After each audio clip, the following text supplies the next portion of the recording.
అమీర్పేటలో ఒక company plan ఇది. మామూలుగా ఉండదు. ఏంటి ఆ ప్లాను? మామూలుగా ఉండదు. ఏంది? దాని గురించి మనం మాట్లాడుకుందాము. ప్రొసీజర్ ఏంటంటే ఒక కంపెనీ ఉంది. ఆ కంపెనీ వాళ్ళు ఏం చేస్తారంటే 2.5 లాక్స్ క్యాష్ డిపాజిట్ చేసుకొని, ఎలాంటి సాలరీ ఇవ్వకుండా ఒక 6 మంత్స్ జస్ట్ సాలరీ ఏసి తీసి, అంటే పేరోల్‌లో రన్ చేసి, మార్నింగ్ నుంచి ఈవినింగ్ దాకా అమీర్పేట ఆఫీస్‌లో కూర్చోబెట్టి, అది వర్క్ చేయిస్తారో, నేర్పిస్తారో ఏమీ తెలీదు. ఇక్కడ కనీసం సాలరీ గూడా ఇవ్వరు. కానీ 2.5 అనేది చార్జ్ చేస్తారు. అండ్ ఈ 6 మంత్స్ పేరోల్ రన్ చేసిన తర్వాత వేరే కంపెనీకి పంపించడం అనేది జరుగుతుంది. లేకపోతే అదే కంపెనీలో కంటిన్యూ అవ్వడం, ఏదో ప్యాకేజ్ అప్పుడు స్టార్ట్ అవ్వడం అనేది జరుగుతుంది. ఈ ప్రాసెస్ నేను నమ్మొచ్చా? ఈ ప్రాసెస్‌లో నేను జాయిన్ అవ్వచ్చా?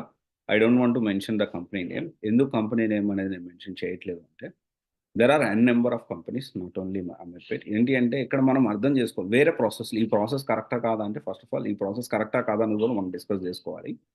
అండ్ కంపెనీ నేమ్ ఎందుకు డిస్క్లోజ్ చేయట్లేదు అంటే, ఇప్పుడెలా ఉంటుందంటే, మనము డిస్క్లోజ్ చేసి అనవసరమైన లీగల్ కాంప్లికేషన్స్ అనేది ఫేస్ చేయడం నాకు ఇష్టం లేదు. అండ్ మనకంత ఓపిక, టైం 2 లేవు. సో, అందుకని నేను మనకున్న టైంలో మనం ఫోకస్ చేయాల్సింది 2 విషయాలు. ఒకటి నాలెడ్జ్ మీద. మనం ఏం నాలెడ్జ్ ఇస్తున్నాం అనే దాని మీద. మన ఫ్యూచర్ ఏంది? మన కెరియర్ ఏంది? నేనైతే సింపుల్‌గా నాకున్న టైంలో నేనెప్పుడూ గూడా నా కెరియర్ గ్రోత్ మీద మాత్రమే నేను మోస్ట్‌లీ ఫోకస్ చేస్తాను. అండ్ నా పని ఏంటి?